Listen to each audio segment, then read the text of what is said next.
Hello guys, সামনে দোল আসছে, তাই শান্তিনিকেতনে একটা হোটেল পাওয়া খুব জরুরি।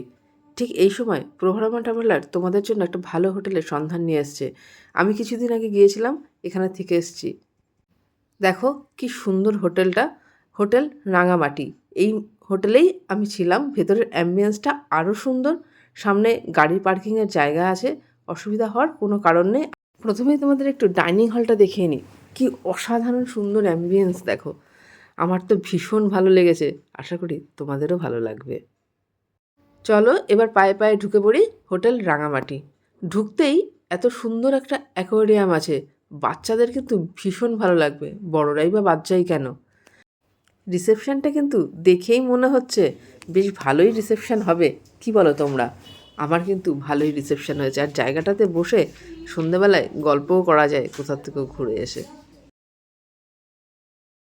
আমি এখানকার কিছু রুম আর এনাদের যে ম্যানেজার আছে তার সাথে তোমাদেরকে আলাপ করিয়ে দেবো, যদি মনে হয় এখানে আসতে পারো।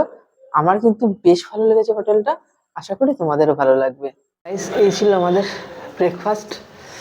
এই যে পটে এক পট চাও আছে, আর এরকম একটা, আমি তো আগে লাগিয়ে ফেলেছি, দেখো মূল বাটার দিয়েছে, এখানে জ্যাম দিয়েছে, একটা রসগোল্লা আছে, আমার ডিমের পোচ, আর হচ্ছে চায়ের পট। এই ব্রেকফাস্টটা যদি তোমরা নিতে চাও এর জন্য 150 টাকা পড়ছে এখানে। চলো এবার একবার রাঙামাটির রুপটপ গার্ডেনটা আমরা ঘুরে আসি। লিফট থেকে নেমে এই সিঁড়ি দিয়ে উঠেই চলে এলাম রুপটপ গার্ডেন। ওয়াও, অসাধারণ সুন্দর, নিচে ম্যাট পাতা আছে। বাহ, এত সুন্দর সাজানো বাগান, আর তার সাথে এত সুন্দর ফুল, এখানকার বাউল গানের মতোই উদাস করে দিচ্ছে মনটা। আর সাজানোটা দেখো, অসাধারণ লেগেছে আমার। যদি কেউ ভাবে গরমকালে আসবে, তাহলেও কিন্তু এখানে বসে সবাই মিলে গল্প করতে পারবে। ফুল মানেই সুন্দর, কিন্তু কে কতটা সুন্দর, হ্যাঁ, এই কম্পেয়ার করা হয়তো আমার সাজে না। তাই আপনারা দেখে নিন কতটা সুন্দর করে ফুলগুলো রাখা আছে, আর কোন ফুলটা আপনাদের বেশি ভালো লেগেছে আমাকে কমেন্ট করে জানাতে কিন্তু ভুলবেন না। আর যদি আমার ভিডিওটা ভালো লেগে থাকে তাহলে লাইক শেয়ার সাবস্ক্রাইব করে দেবেন প্লিজ। ছাদে এসে পেয়ে গেলাম ওনাদের ম্যানেজার সাহেবকে, তো চলুন ওনার মুখ থেকে শুনে নেওয়া যাক এই হোটেলের সমস্ত খুঁটিনাটি। তো গাইস, ইনি হচ্ছেন স্বপন কুমার মণ্ডল, আমাদের রাঙামাটির ম্যানেজার সাহেব। তো ওনার সাথে এখন আমরা কথা বলবো, তো আমরা সমস্ত কিছু জেনে নেব। এবার চলো ওনার সাথে কথা বলা যাক। দাদা, আপনার নাম? আমার নাম স্বপন কুমার মণ্ডল। আচ্ছা, আমরা তো রাঙামাটি হোটেলে আমি প্রথমবার এলাম। হ্যাঁ হ্যাঁ। তো এখানে এসে আমার কিন্তু বেশ ভালো লেগেছে। হুম হুম, এবার আমি একটু জানতে চাইছি যে আপনাদের এই হোটেলে কিভাবে আমরা বুকিং করব, হুম। আর ক্যান্সেলেশন, তারপর আপনাদের আপনাদের অন্যান্য খাবার দাবার কিরকম কি আছে, আপনি একটু আপনার হোটেল সম্পর্কে বলুন। প্রথমত বলি, আমাদের হোটেলের নাম হচ্ছে হোটেল রাঙামাটি। এরপর আমাদের এখানে আপনি ফোন করলেই আমাদের ওয়েবসাইট আছে, সেটা hotelrangamati.com। সেখানে সার্চ করলে রুমের ছবি এবং আমাদের রুমের রেট সমস্ত কিছু পাওয়া যায়।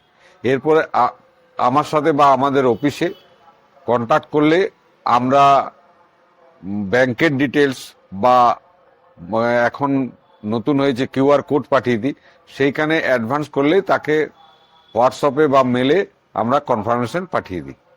আচ্ছা, এবার একটা কথা, ধরুন কেউ আসতে চাইলো, হ্যাঁ এবার আসতে কোনো কারণে তার বাধা পড়লো, হ্যাঁ, সেক্ষেত্রে সেই কনফার্মেশনটা কতদিন গ্রান্টেড থাকে? সেটা ক্যান্সেলেশনটা ওইটা ডেট চেঞ্জ করা যায়। আচ্ছা, আপনার ধরুন কতদিন? ধরুন দু মাস, দু মাস। 2 মাস, কিন্তু হোলি মেলা বাদ দিয়ে হোলি আর মেলা বাদ দিয়ে আপনি যখন ডেট বলবেন আমরা সেই ডেটে ওই ডেটটা শিফট করে দিই। সেটা 2 মাসের মধ্যে। 2 মাসের মধ্যে। আচ্ছা, আর একটা কথা জানতে চাইছি, হোলি বা মেলার সময় আপনাদের যে বুকিংটা হয়, এটা হ্যাঁ। কি কদিনের জন্য বুকিং হয়? এটা ছুটি অনুযায়ী হয়, হয় 2 দিনের প্যাকেজ বা 3 দিনের প্যাকেজ। মানে সেটা নিতেই হবে, কেউ একদিনের জন্য হলে সেটা হবে না? না, ওটা ওই তখন ঠিক করা হয় যে ছুটিটা কদিন, মানে ডিপেন্ড করছে, সেই অনুপাতে 2 দিন বা 3 দিনের প্যাকেজ করা হয়।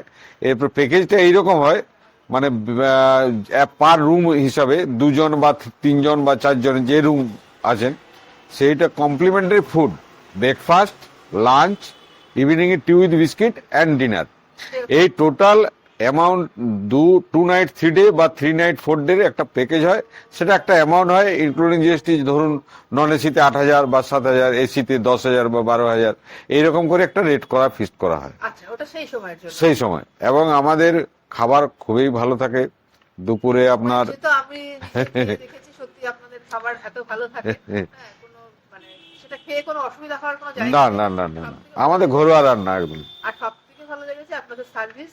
আমার তো খুবই ভালো লেগেছে, যখনই চা কফি পেয়েছি, কারণ এই ঠান্ডায় এখানে এসে না না এত না, চা ঠিক। কফি পাওয়া হুম। মানে সত্যি খুব ভালো লেগেছে আমার। হ্যাঁ।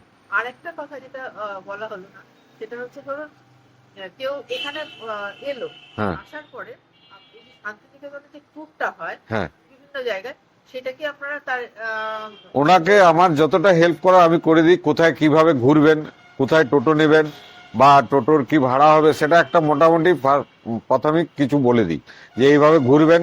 দুদিনে যদি ট্যুরটাকে তাকে বলা দেওয়া হয় যে প্রথম দিনটা এইটা করুন, দ্বিতীয় দিন এই করুন, তাহলে আপনার টোটালি কাভার হয়ে যাবে। যে যে স্পটগুলো আছে সবগুলোই আমি তাকে বলে দেওয়ার চেষ্টা করি। আরেকটা কথা, আপনাদের এখানকার এসি রুম আর নন এসি রুমের ভাড়া কি আছে? এখানে AC room, double bed deluxe AC room হচ্ছে 2200 এবং 2400 দুটো ক্যাটাগরি আছে, এবং 3 বেড এসি হচ্ছে 3,000, আর নন এসি হচ্ছে আপনার 1400 এবং 1600 ডবল বেড, আর 3 বেড হচ্ছে 2300। এটার উপর 12% জিএসটি আছে। আচ্ছা, এই রেটের উপরে 12% জিএসটি আছে। এবার ধরুন কেউ হয়তো 4 জন আসলো, সেক্ষেত্রে হয়তো একটা 3 রুমের বুকিং করলো, আর হচ্ছে একটা কি যদি 10 বছরের নিচে বাচ্চা থাকে তাকে এক্সট্রা লাগবে না, আর না হলে আপনার 10 বছরের ঊর্ধ্বে হলে এক্সট্রা পার্সেন্ট হিসাবে আমাদের 500 টাকা নেওয়া হয়, এবং তাকে এক্সট্রা ম্যাট দেওয়া হয়, ম্যাট নিচে পাতার যে ম্যাট, ম্যাট দেওয়া হয়। আর না হলে ওই বেডের মধ্যে হয়ে গেলে সেটা না। ঠিক আছে, আপনার সাথে কথা বলে আমার খুব ভালো লাগলো। হ্যাঁ, তো আমি আমার সমস্ত বন্ধুদেরকে এই ইনফরমেশনগুলো দেওয়ার জন্য আপনার সাথে কথা বললাম। Thank you madam. এরপরে যারা আসবে প্রভারবা ট্রাভেলারের পক্ষ থেকে যখন এসে বলবে আমরা এই ইউটিউবটা দেখে এসেছি, আপনি নিশ্চয়ই তাদেরকে কিছু ডিসকাউন্ট করে দেবেন। Thank you madam. তাহলে ডিসকাউন্ট হচ্ছে তো? হ্যাঁ হ্যাঁ, ডিসকাউন্ট হবে একটা। সো গাইস, আর একটা কথা তোমাদেরকে বলা হয়নি, সেটা হচ্ছে এখানে যখন বিভিন্ন অনুষ্ঠান হয় সেই সময় কিন্তু এখানে বাউল গান হয়, এবং এই যে অ্যাম্বিয়েন্সটা দেখছো ছাদের উপরে, এইখানেই কিন্তু পুরো বাউল গানটা হয়, আর তখন কিন্তু আরও ভালো লাগে। বেশ সুন্দর অ্যাম্বিয়েন্স, আমার তো খুবই ভালো লেগেছে। তো তোমরা যারা আসতে চাইছো তারা একবার এনার সাথে যোগাযোগ করে নিও। আমার ভালো লেগেছে, তোমাদেরও আশা করি ভালো লাগবে। যারা তোমরা আমার ব্লগ দেখো, তারা আমার ব্লগ দেখে যারা পানগুতে গেছো, আমাকে অনেকেই কমেন্ট করে জানিয়েছে সেখানে তাদেরও খুব ভালো লেগেছে। আশা করি এটাও ভালো লাগবে। তো চলো, ডিয়ার পার্ক কিন্তু বন্ধ হয়ে যাবে, আজ আমাদের বেরোতেই হবে। টাটা। আমরা যে রুমটাতে ছিলাম সেই রুমটা একবার দেখিয়ে দিই। এই রুমটা হচ্ছে 202 নম্বর রুম। আমরা জাস্ট এই প্রথমে ঢুকলাম, এই হচ্ছে রুমটা, বেশ সুন্দর করে সাজানো দেখতে পাচ্ছ। এই হচ্ছে বেড, তার সাথে সব থেকে বড় পাওনা এখানকার দেখো, এই সামনে গিয়ে এত সুন্দর একটা ব্যালকনি, যেখান থেকে তোমরা বসে বসে বসে রাস্তা দেখতে পারবে। গরমকালে বসে খুব সুন্দর হাওয়া খেতে পারবে। আর এটা হচ্ছে মেন রাস্তা, এখান থেকে বাস টোটো সমস্ত পেয়ে যাবে একদম মেন রাস্তার উপরে। এই রুমটা খুব সুন্দরভাবে গোছানো আছে, দেখতে তো বেশ ভালো লাগছে। পর্দাগুলো দেখো এত সুন্দর, এইখান থেকে তাদের রুচির পরিচয় পাওয়া যায়। ঠিক তার পাশেই আছে টিভি, তোমরা বিকেলে টিভি দেখতেই পারো ক্লান্ত হয়ে এসে। আর আরেকটা যেটা পাচ্ছ সেটা হচ্ছে ওয়ার্ড্রপ। ওয়ার্ড্রপে ব্ল্যাঙ্কেট আছে, জামা কাপড় ঝোলানোর জন্য হ্যাঙ্গার পাবে। আর এবার তোমাদেরকে দেখাই যেখানে সাজুগুজু করবে তোমরা, এই হচ্ছে সাজুগুজু করার জায়গা। টয়লেটটা চল একবার এটাও দেখিয়ে দিই। এই হচ্ছে টয়লেট। আর মজার ব্যাপার, এখানে আমার এই জিনিসটা কিন্তু নতুনত্ব লেগেছে, স্টিলের বালতি, তার সাথে স্টিলের ঘটি যেটা দিয়ে স্নান করা হয়। আর এই যে টুল আছে, কোনো বয়স্ক মানুষ আসলে অসুবিধার কোনো কারণ নেই। তাহলে গাইস, আজকের ভিডিওটা এই অবধি। তবে যেতে যেতে বলে যাই, প্রাইস হিসাবে এবং অ্যাকোমোডেশন হিসাবে হোটেল রাঙামাটি কিন্তু শান্তিনিকেতনে থাকার জন্য একটা আইডিয়াল জায়গা হতে পারে। তো দেখা হচ্ছে নেক্সট ভিডিওতে। Tata, bye bye.